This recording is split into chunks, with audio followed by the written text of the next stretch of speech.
Hello students, जैसे prokaryotic cell PYQ series is completed, so you can check all the videos in the playlist now. We are starting the next PYQ series on the topic of eukaryotic cell, on the topic of which one is eukaryotic cell. Okay, so can we start now? Okay, so here is the first question, that is match list first with the list of second. So यहाँ देखते हैं हम first option क्या है हमारे पास, centromere, cilium, cristae and cell membrane. अब ये सारे के सारे जितने भी क्वेश्चंस होंगे वो हम एलिमिनेशन मेथड के थ्रू ही सॉल्व करेंगे। अगर कोई न्यू स्टूडेंट है जिसको एलिमिनेशन मेथड के बारे में नहीं पता है तो वो मेरा प्रीवियस वीडियो जाके देखे, जिसमें मैंने पूरी की पूरी एलिमिनेशन मेथड कैसे अप्लाई करनी है और कैसे अपने चांसेस बढ़ाने हैं वो मैंने बहुत अच्छे से एक्सप्लेन किया है। सो आप जाके एक बार देख के आ सकते हैं। यहाँ पर देखते हैं हम ये अब एलिमिनेशन मेथड के थ्रू ही सॉल्व करेंगे। यहाँ देखिए, अगर कोई एक ऑप्शन भी आपको नहीं पता हो तो यहाँ समझिए कि सेंट्रोमर्स है, सीलियम है, क्रिस्टे है, सेल मेम्ब्रेन है। चलिए तो हम देखते हैं फर्स्ट सेल मेम्ब्रेन के बारे में। अब हमने जब भी सेल मेम्ब्रेन पढ़ी है, सेल मेम्ब्रेन के बारे में हमने एक ही चीज़ पढ़ी है कि cell membrane is made up of phospholipid bilayer. पढ़ा है आपने फॉस्फोलिपिड बाइलेयर, यानी कि डी का ऑप्शन क्या हुआ, फोर्थ हुआ। क्या यहाँ पर आपको डी का ऑप्शन 4 दिख रहा है? डेफिनेटली। चलो ये ऑप्शन है। डी का ऑप्शन 3 दिख रहा है, यानी कि ये तो टोटली इनकरेक्ट ऑप्शन है, यानी कि अब हम इस पर फोकस करेंगे ही नहीं, इसको हमने टोटली एलिमिनेट कर दिया है। नेक्स्ट यहाँ पर भी डी का ऑप्शन 4 है, यानी कि ये अभी भी हमारे नज़र में हम इसको रख सकते हैं। यहाँ पर डी का ऑप्शन सेकंड है, यानी कि हमने अब तक कितने ऑप्शंस को एलिमिनेट कर दिया है, हमने एलिमिनेट किया है 2 ऑप्शंस को। अब हम इन ऑप्शंस को नहीं देखेंगे, अब हम सिर्फ कंपेयर करेंगे ऑप्शन फर्स्ट एंड थर्ड को। नेक्स्ट देखते हैं क्रिस्टे। अब हमने क्रिस्टे जब भी सुना या पढ़ा होगा तो क्रिस्टे एक ही फंक्शन वर्क करता है। क्रिस्टे दिखने में ऐसा दिखता है, जो इनर मेम्ब्रेन होती है वो इनफोल्डिंग शो करती है, ठीक है, ऐसी इसको बोला जाता है क्रिस्टे। अब इनफोल्डिंग किस चीज़ के लिए होती है? इनफोल्डिंग्स होती है एब्जॉर्प्शनल एरिया, सरफेस एरिया इंक्रीज़ करने के लिए। अब ये जो सरफेस एरिया इंक्रीज़ हो रहा है, कहाँ पर इंक्रीज़ हो रहा होगा? कोई ना कोई ऑर्गेनेली होगी। यहाँ पर कोई ऑर्गेनेली प्रेजेंट है क्या? जो 3 ऑप्शन बचे हैं, सेल मूवमेंट तो कोई ऑर्गेनेली नहीं होती, सेल डिवीजन भी नहीं, तो क्या बचा है? माइटोकॉन्ड्रिया। यानी कि क्रिस्टे का कौन सा ऑप्शन लगेगा? माइटोकॉन्ड्रिया, सी का ए। अब ऑप्शन देखिए, सी का ए कहाँ पर है? सी का ए सिर्फ एक ही जगह है, यहाँ पर सी के लिए थर्ड ऑप्शन है, यानी कि ये भी ऑप्शन हमने एलिमिनेट कर दिया।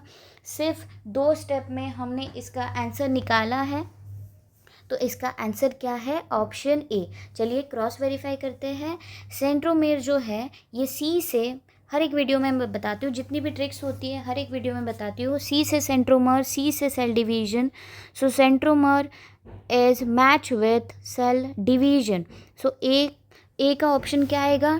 2 आएगा। यस, ए का 2 है, यहाँ पर ए का 2 नहीं है, यहाँ पर भी ए का 2 नहीं है, यहाँ पर भी ए का 2 नहीं है। ये तो फर्स्ट एक ही अगर आपको सेंट्रोमर पता है तो एक ही इसमें आपका आंसर निकल सकता है। अगर आपको नहीं पता तो आपको थोड़ा सा सोचने की बात है, ठीक है। सीलियम।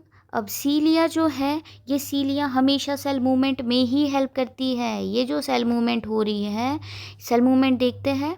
बी का थर्ड ऑप्शन यहाँ है, बाकी बी का थर्ड ऑप्शन है ही नहीं, यानी कि फर्स्ट 2 अगर आपको पता है तो आप ईजीएस्ट वे में इस ऑप्शन को एलिमिनेट कर सकते हैं। और आप सोचिए, खुद सोचिए, ये पूछा गया है नीट 2025 में, मतलब ये कितना इजी क्वेश्चन था, कितने ईजीएस्ट तरीके से आपको मार्क्स मिल सकते हैं।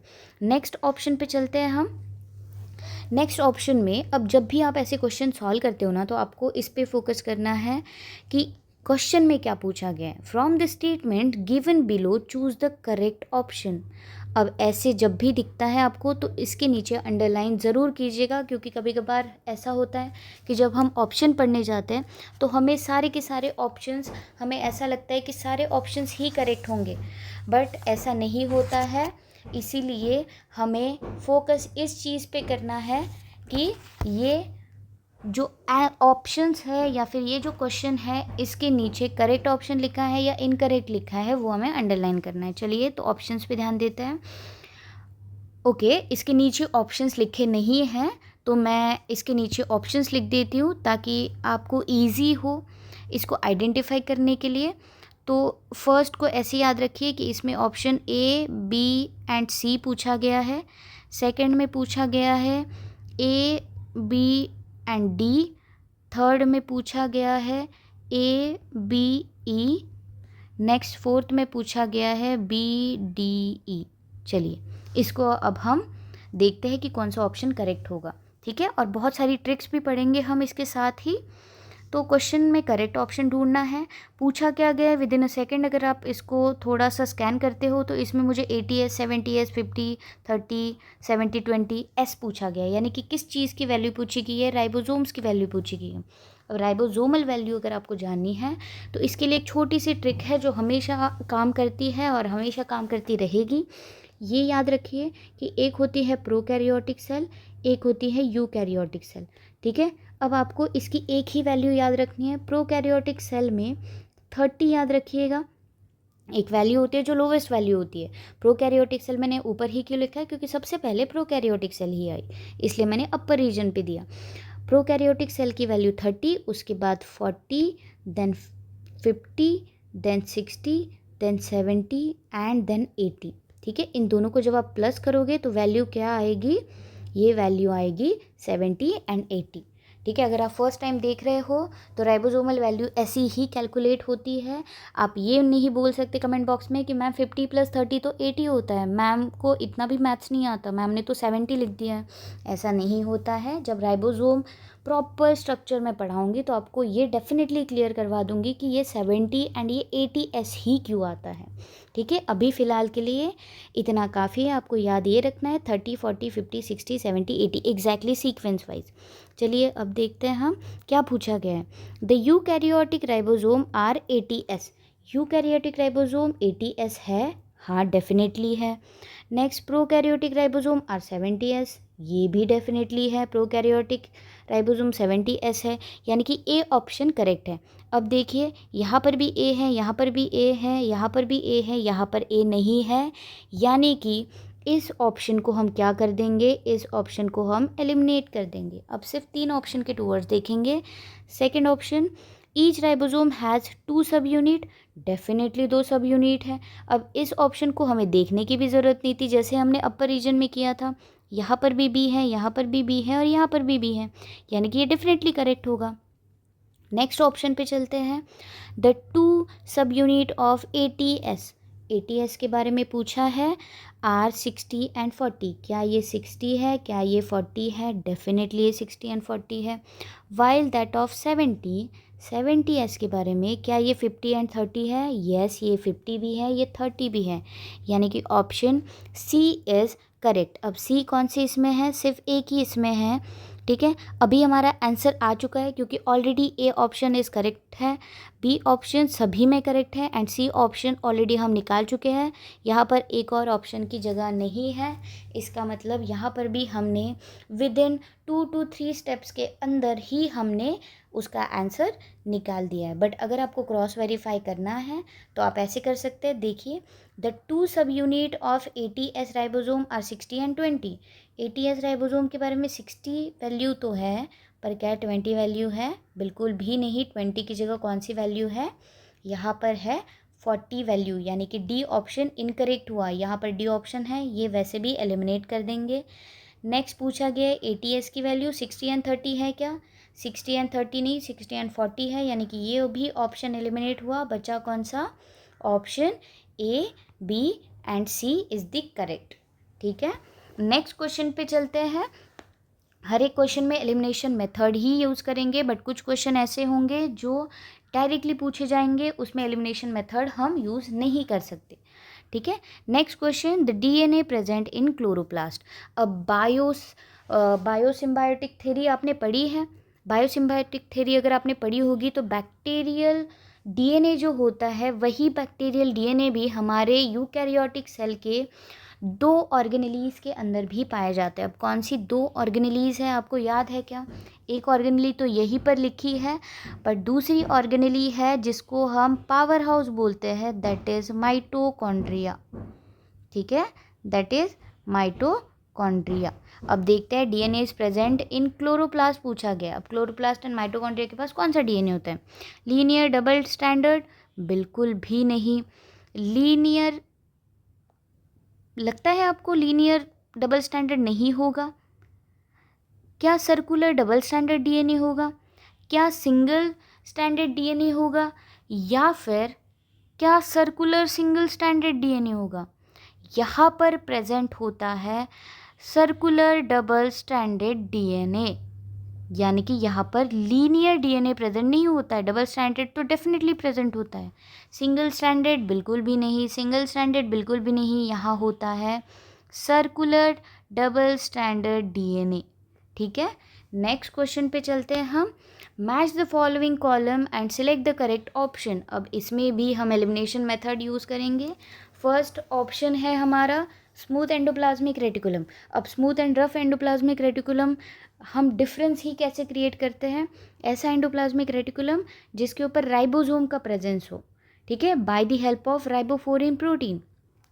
अब राइबोसोम का प्रेजेंस कौन से ER के ऊपर होता है? वो होता है RER के ऊपर, इसलिए हम उसको RER बोलते हैं। RER फिर अगर राइबोसोम है तो क्या बनाता होगा? ऑब्वियसली क्या बनाएगा? प्रोटीन सिंथेसिस करेगा, यानी कि बी का ऑप्शन ए, बी का ऑप्शन ए, बी का ऑप्शन ए, यानी कि C option and D option incorrect है, क्योंकि बी का ऑप्शन यहाँ पर 2 है, बी का ऑप्शन यहाँ पर 2 है, यानी कि ए एंड बी में हम देखेंगे। नेक्स्ट, अभी मैंने फर्स्ट क्वेश्चन में ही बताया था सी से सेंट्रियोल, सी से सेल डिवीजन। तो सेल डिवीजन में हमेशा कौन हेल्प करेगा? हेल्प करता है स्पिंडल फाइबर। ठीक है, अब स्पिंडल फाइबर यानी कि डी का ऑप्शन 4, डी का ऑप्शन 4 यहाँ पर भी करेक्ट है, दोनों हैं ऑप्शन में। नेक्स्ट हम देखते हैं first smooth endoplasmic reticulum. Smooth endoplasmic reticulum क्या बनाता है? लिपिड सिंथेसिस करता है। सो ए का ऑप्शन क्या होगा? सेकंड। ए का ऑप्शन सेकंड सिर्फ एक ही ऑप्शन में है, यानी कि ऑप्शन फर्स्ट इज करेक्ट।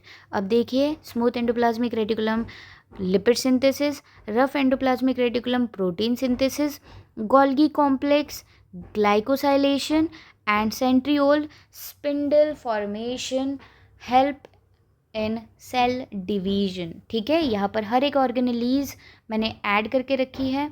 ये रही रफ एंडोप्लाज्मिक रेटिकुलम जिसके ऊपर छोटे छोटे राइबोसोम्स प्रेजेंट है जो आपको पिंक कलर में दिख रहे हैं। नेक्स्ट आता है ये स्मूथ एंडोप्लाज्मिक रेटिकुलम, नेक्स्ट आता है यहाँ पर स्मूथ एंडोप्लाज्मिक रेटिकुलम ड्रॉ नहीं किया गया है, बट ऐसे समझिए यहाँ पर स्मूथ एंडोप्लाज्मिक रेटिकुलम है जिसके ऊपर कोई भी राइबोसोम का अटैचमेंट नहीं होता है। नेक्स्ट आता है ये गोल्गी अपैरेटस है। ये जो गोल्गी अपैरेटस है ये ग्लाइकोसाइलेशन परफॉर्म करता है and this is spindle form करने वाले सेंट्रियोल्स। ठीक है, ये रहे स्पिंडल्स। नेक्स्ट चलते हैं हम नेक्स्ट मैच द पेयर पे। Column first and column second देखते हैं। ये नीट 2019 में पूछा गया है। अगेन गोल्गी अपैरेटस के बारे में पूछा गया। अभी हमने पढ़ा गोल्गी अपैरेटस क्या फंक्शन परफॉर्म करता है? ग्लाइकोसाइलेशन। ग्लाइकोसाइलेशन यहाँ पर कहीं पर भी है क्या? चलो, हमें नहीं दिख रहा है। तो ग्लाइकोसाइलेशन वर्ड का मतलब क्या होता है? किस चीज़ को फॉर्म करना होता है? दो चीज़ें फॉर्म होती है, एक होता है ग्लाइकोप्रोटीन और एक होता है ग्लाइकोलिपिड। यानी कि ऑप्शन इसमें कौन सा आएगा? ऑप्शन आएगा इसमें फर्स्ट का थर्ड ऑप्शन। नेक्स्ट देखते हैं, ओके, फर्स्ट का थर्ड ऑप्शन। नेक्स्ट देखते हैं लाइसोसोम। लाइसोसोम को बोला जाता है suicidal bag of the cell, यानी कि जितने भी वेस्ट मटेरियल होंगे या फिर जितनी भी चीज़ें वेस्ट होंगी उसको डाइजेस्ट करने का काम कौन करता है? लाइसोसोम। यानी कि क्या हम इसको ये बोल सकते हैं कि डाइजेस्टिंग बायोमोलिक्यूल्स। नेक्स्ट आता है वैक्यूल। वैक्यूल क्या करता है? हर एक चीज़ को स्टोर करता है, भले ही वो एसेंशियल प्रोडक्ट हो, भले ही वो एक्सक्रीटरी प्रोडक्ट हो। तो वैक्यूल का क्या आता है? Second option. एंड रिमेन बचा राइबोसोम, सिंथेसिस ऑफ प्रोटीन। चलिए देखते हैं गोल्गी अपैरेटस ए का थर्ड ऑप्शन। ए का थर्ड ऑप्शन यहाँ पर है, मुझे दिख रहा है। ओके, यहाँ पर फोर्थ ऑप्शन यहाँ पर नहीं है, आई थिंक सो वो स्किप हो गया। चलिए 3 ऑप्शन में ही देखते हैं हम, नहीं मिलता है तो फोर्थ ऑप्शन ही करेक्ट होगा। ए का थर्ड, ए का थर्ड, बी का फोर्थ, बी का फोर्थ, 3 का सेकंड, 3 का सेकंड, 1, यानी कि फर्स्ट ऑप्शन इज करेक्ट। यहाँ पर डायग्राम भी ऐड की गई है। ये गोल्गी अपैरेटस है और ये वैक्यूल है जो प्लांट के अंदर 90 to 92% तक प्रेजेंट होता है।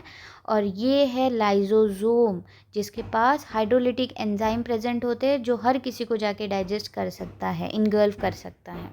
Okay, so moving on to next question, देखते हैं which of the following are not considered as a part of endomembrane system. अब एंडोमेम्ब्रेन सिस्टम होती क्या है पहले ये समझते हैं। अब एंडोमेम्ब्रेन सिस्टम का मतलब ये होता है कि एक ऐसी सिस्टम जो टोटली एक दूसरे के ऊपर डिपेंडेंसी शो करती है। अब कौन सी चीज़ें डिपेंडेंसी शो कर रही है, वो भी सेल के अंदर। जस्ट इमेजिन कि एक सेल है, यहाँ पर मैं ड्रॉ करके आपको बताना चाहूँगी कि ये एक सेल है, ठीक है। सेल के अंदर न्यूक्लियस प्रेजेंट होता है, न्यूक्लियस से लग के ही एंडोप्लाज्मिक रेटिकुलम प्रेजेंट होता है, यहाँ पर छोटे छोटे वेसिकल्स प्रेजेंट होते हैं। नेक्स्ट गोल्गी भी प्रेजेंट रहता है और गोल्गी फॉर्म करता है वैक्यूल, गोल्गी फॉर्म करता है लाइजोसोम एंड देन कौन सी मेम्ब्रेन होती है, सेल मेम्ब्रेन होती है। बाकी के ऑर्गेनेलीज यहाँ पर साइड बाय साइड प्रेजेंट होती है। चलिए मैं बना देती हूँ एक माइटोकॉन्ड्रिया। तो अब यहाँ पर आप देखिए कि मैंने जैसे न्यूक्लियस के बारे में बोला, तो न्यूक्लियस के अंदर क्या प्रेजेंट होता है, राइबोसोम। वो राइबोसोम जब बाहर आते हैं, अटैच होते हैं ER के ऊपर, तो उसको हम क्या बोलते हैं, RER। जहाँ पर अटैच नहीं हो पाता है उस पार्ट को क्या बोला जाता है, SER। फिर यही राइबोसोम वेसिकल के अंदर पैक्ड होके ये वेसिकल किसके पास लेके जाएंगे, गोल्गी के पास लेके जाएंगे। ये रहा गोल्गी, गोल्गी के पास लेके जाते हैं। फिर ये गोल्गी क्या फॉर्म करता है, गोल्गी फंक्शन परफॉर्म करता है उस प्रोटीन एंड उस लिपिड्स को पैक करना, और पैक करके गोल्गी अपने वेसिकल्स के अंदर ग्लाइकोप्रोटीन एंड ग्लाइकोलिपिड को पैक करके वेसिकल के अंदर रखता है और वही वेसिकल जाते हैं टूवर्ड्स द सेल मेम्ब्रेन। अब ये जो पूरा का पूरा स्ट्रक्चर बना है यहाँ से लेके यहाँ तक का, इसमें से मैंने अगर राइबोसोम को हटा दिया तो क्या ये सारे के सारे ऑर्गेनेलीज फंक्शन परफॉर्म कर पाएंगे, बिल्कुल भी नहीं। क्या मैंने अगर इसमें से गोल्गी को हटा दिया तो फंक्शन परफॉर्म हो पाएगा, बिल्कुल भी नहीं। क्या मैंने ER को हटा दिया तो प्रोटीन लिपिड बन पाएगा, नहीं। पर इसमें से मैंने माइटोकॉन्ड्रिया को हटा दिया तो डेफिनेटली, क्योंकि ये इंटरलिंक्ड है, ये सारे एक दूसरे के ऊपर फुल्ली डिपेंडेंसी शो करते हैं। माइटोकॉन्ड्रिया इसके ऊपर, या क्लोरोप्लास्ट, सेंट्रियोल, पेरोक्सिसोम, साइटोस्केलेटन कोई भी डिपेंडेंसी शो नहीं करता है। यानी कि जो म्यूचुअली रिलेशनशिप शो करते हैं that is known as endomembrane system. अब देखते हैं यहाँ पर which of the following are not, ठीक है, बताया है मैंने, नॉट जब भी दिखे, बट दिखे, इफ़ दिखे तो आपको अंडरलाइन करना ही है। Not considered as a part of endomembrane system, 2023 का क्वेश्चन है ये, ठीक है। नॉट, तो क्या mitochondria is a part of endomembrane system, बिल्कुल भी नहीं। ए ऑप्शन इनकरेक्ट है। चलिए यहाँ पर भी नहीं है, यहाँ पर भी, ये यहाँ पर ए है यानी कि ये भी गया, ए यहाँ पर भी है, ये भी गया। ऑप्शन क्या बचा, एक ही। बाकी का आपको पता हो या ना हो, बट एक ऑप्शन भी लग गया, आपको एक ऑप्शन एक्यूरेट पता है, आपका आंसर निकल गया। आपका इतना टाइम यहाँ पर वेस्ट होगा ही नहीं कि आप सोचते बैठो peroxisome is a part of endomembrane system और नॉट। अरे यार मुझे तो याद ही नहीं आ रहा है, ये आपको नहीं सोचना है बेटा, इसीलिए तो एलिमिनेशन मेथड यूज़ की जाती है। नेक्स्ट ऑप्शन पे चलते हैं, which of the following function is carried out by cytoskeleton in cell. अब साइटोस्केलेटन जो है, ये साइटोस्केलेटन आपको पता हो या ना हो, पर आपको इतना डेफिनेटली पता होगा। अब इसमें एलिमिनेशन मेथड हम कैसे यूज़ करेंगे, ठीक है। इतना आपको पता होगा कि प्रोटीन सिंथेसिस जो है ये तो राइबोसोम्स करते हैं। कौन करता है, ये राइबोसोम्स, ठीक है। यानी कि ये ऑप्शन तो एलिमिनेट कर दिया हमने। न्यूक्लियर डिवीजन में कौन परफॉर्म करता है, न्यूक्लियर डिवीजन में तो सेंट्रोसोम करते हैं या फिर सेंट्रियोल करते हैं फंक्शन परफॉर्म, तो ये भी ऑप्शन एलिमिनेट हो गया। ट्रांसपोर्टेशन में तो फिर 2-3 ऑर्गेनेली इन्वॉल्व होती है, जिसमें वेसिकल्स भी हुआ, ठीक है, जिसमें थोड़ा बहुत ट्रांसपोर्टेशन गोल्गी भी करती है, एक जगह से दूसरी जगह पर लेके जाने का काम, तो ये भी नहीं हुआ। बचा कौन, मोटिलिटी, यानी कि जो साइटोस्केलेटन है, ये साइटोस्केलेटन एक फंक्शन परफॉर्म करता है दैट इज़ मोटिलिटी, ठीक है। अगर आपको नहीं पता तो ऑप्शंस को एलिमिनेट करो, अगर आपको पता है तो फिर आप उस क्वेश्चन को पढ़ के क्वेश्चन के अकॉर्डिंग ऑप्शन को एलिमिनेट करो, ठीक है। नेक्स्ट चलते हैं हम नेक्स्ट क्वेश्चन पे। Which of the following statement with respect to endoplasmic reticulum is incorrect, ठीक है। जो गलत है उसको हमें फिगर आउट करना है रिलेटेड टू एंडोप्लाज्मिक रेटिकुलम। ये क्वेश्चन पूछा गया नीट 2022 में, ठीक है। एनसीईआरटी के कौन से पेज पे दिया गया है वो भी मैंने मेंशन कर दिया है, आप जाके एनसीईआरटी ओपन करके देख सकते हैं। चलिए देखते हैं, लोअर रीजन से पढ़ते हैं आज, ठीक है। RER has ribosome attach to ER। Definitely ribosome attach होते हैं कि नहीं होते हैं? हाँ होते हैं, हमें इनकरेक्ट ढूंढना है। Next, SER a site of lipid synthesis. Definitely lipid synthesis करता है, क्यों? क्योंकि RER जो है ये प्रोटीन बनाता है। तो बचा कौन? SER क्या बनाएगा? लिपिड बनाएगा, यानी कि दो ऑप्शन तो हमारे करेक्ट है। हमें ढूंढना क्या है? हमें ढूंढना है इनकरेक्ट। अब in prokaryotes only RER are present. Rough endoplasmic reticulum present होते हैं क्या प्रोकैरियोट के अंदर? अब ये अगर आपको क्लिक नहीं होता है तो ये क्लिक करिएगा कि प्रोकैरियोटिक सेल में बहुत लिमिटेड ऑर्गेनेलीज प्रेजेंट होती है। लिमिटेड ऑर्गेनेली में एक ऑर्गेनेली प्रेजेंट होती है that is known as ribosomes. Ribosome present है यानी कि अटैचमेंट किसके ऊपर शो कर रहे होंगे? ER के ऊपर, यानी कि RER डेफिनेटली प्रेजेंट होता है। अब लास्ट ऑप्शन बचता है, इसका मतलब क्या है? SER is devoid of ribosome. क्या SER के ऊपर राइबोसोम अटैच होते हैं? बिल्कुल भी नहीं। क्यों? क्योंकि राइबोसोम किसके ऊपर प्रेजेंट होते हैं? RER के ऊपर। SER के ऊपर राइबोसोम नहीं प्रेजेंट होते, इसलिए तो SER क्या बनाता है? लिपिड बनाता है। यानी कि इनकरेक्ट ऑप्शन क्या हुआ? SER is devoid of ribosomes.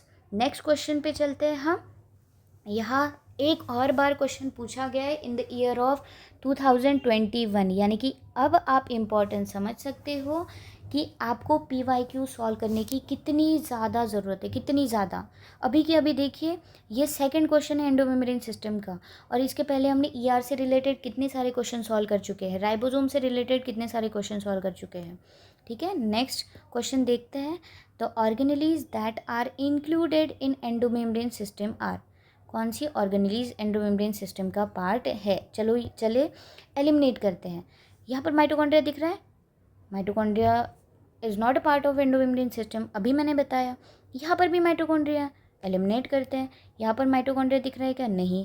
यहाँ पर माइटोकॉन्ड्रिया दिख रहा है क्या? यस, यानी कि ये मैंने एलिमिनेट कर दिया। बचा कौन बेटा? एक ही ऑप्शन बचा है। एक छोटी सी इन्फॉर्मेशन आपका पूरा पेपर सही करवा सकती है, पूरा आंसर सही करवा सकती है। हमें सिर्फ माइटोकॉन्ड्रिया, मैंने दूसरे ऑप्शन पढ़े भी नहीं हैं, सिर्फ मुझे ये पता है कि mitochondria is not a part of endomembrane system, और मैंने ऑप्शन टिक कर दिया है।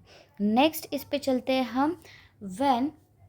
when the centromere is situated in the middle of two equal arm of chromosome, the chromosome is referred as। अब इसमें क्या पूछा गया है कि ऐसा कौन सा क्रोमोसोम है, ये क्रोमोसोम के टाइप्स हैं, ठीक है। ऐसा कौन सा क्रोमोसोम है जिसके जो आर्म्स हैं ये इक्वली प्रेजेंट होते हैं, मतलब अपर आर्म्स भी इक्वल होंगे प्लस लोअर आर्म्स भी इक्वल होंगे। अब हमारे पास चार ऑप्शन है, हमें फिगर आउट करना है चार ऑप्शन में से कौन सा ऑप्शन। यहाँ पर मैंने डायग्राम भी दी है, और डायग्राम में एक मिस्टेक है जो आपको आइडेंटिफाई करनी है। चलिए करते हैं, ठीक है। फर्स्ट, मेटासेंट्रिक के बारे में पूछा गया है, टेलोसेंट्रिक, सब मेटासेंट्रिक, एर्कोसेंट्रिक। अब ये जो टेलोसेंट्रिक है, telocentric T shape like structure दिख रहा है, टेलोसेंट्रिक, ठीक है, ये रहा टेलोसेंट्रिक। अब टेलोसेंट्रिक का जो अपर आर्म है ये बहुत ही छोटा होता है, तो क्या ये इक्वल दिखेगा? बिल्कुल भी नहीं, यानी कि टेलोसेंट्रिक एलिमिनेट कर दिया हमने। एक्रोसेंट्रिक का भी अपर आर्म बहुत ही छोटा होता है, लोअर आर्म बहुत ही ज़्यादा लॉन्ग होता है, यानी कि एक्रोसेंट्रिक भी नहीं। अब ऑप्शन बचे सब मेटासेंट्रिक एंड मेटासेंट्रिक। सब मेटासेंट्रिक एंड मेटासेंट्रिक दोनों ऑप्शन में एक ऑप्शन, एक डायग्राम थोड़ी सी गलत बनी है। ये जो सब मेटासेंट्रिक का आर्म है, ये आर्म अपर आर्म छोटा होता है lower to lower arm compare to lower arm, यानी कि ये आर्म छोटा है, तो ऑप्शन इज मेटासेंट्रिक करेक्ट।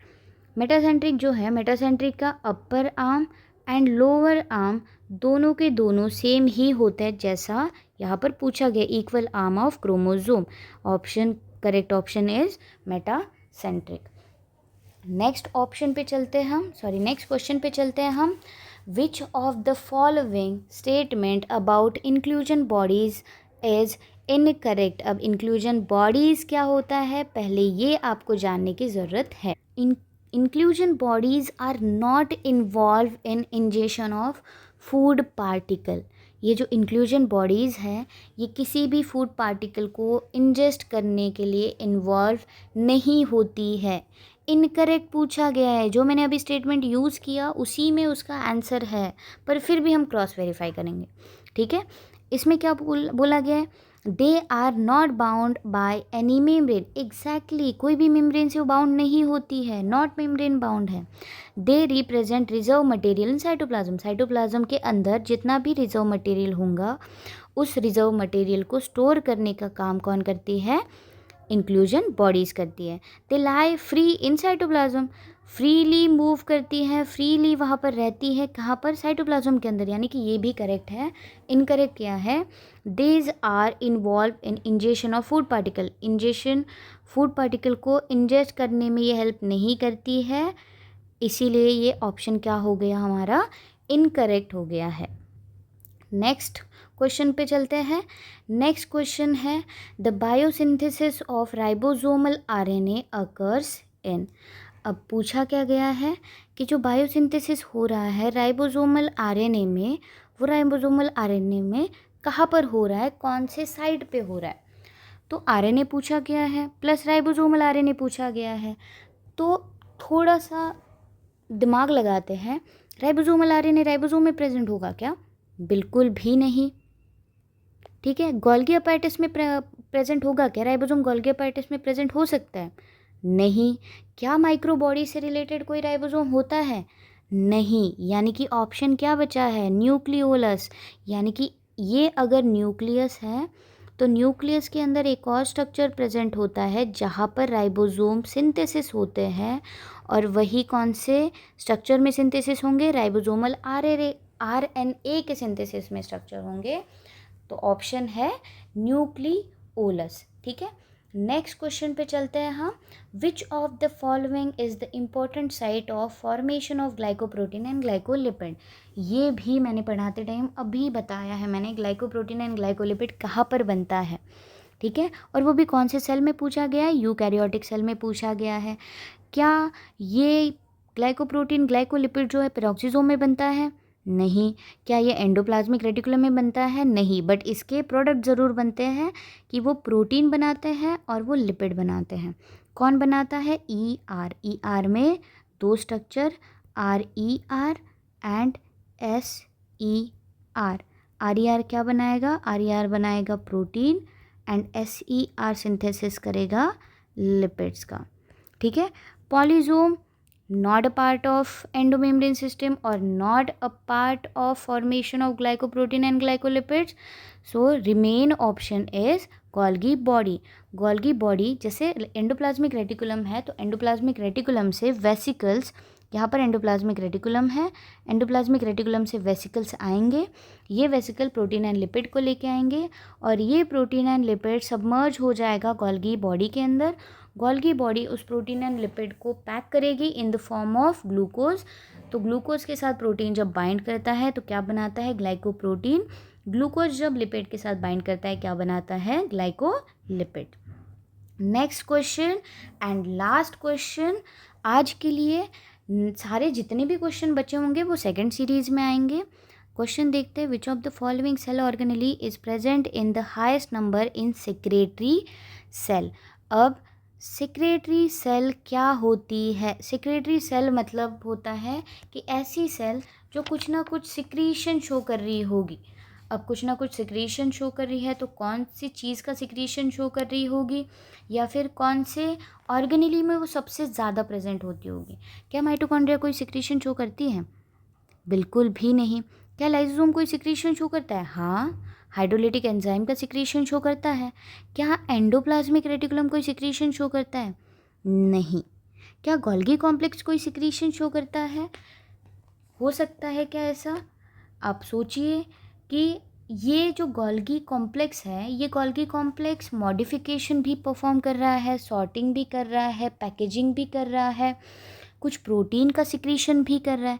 यानी कि गोल्गी कॉम्प्लेक्स और लाइसोसोम में कभी कन्फ्यूजन हो सिक्रेटरी सेल के रिगार्डिंग, तो हमेशा गोल्गी कॉम्प्लेक्स ही इसका आंसर होगा।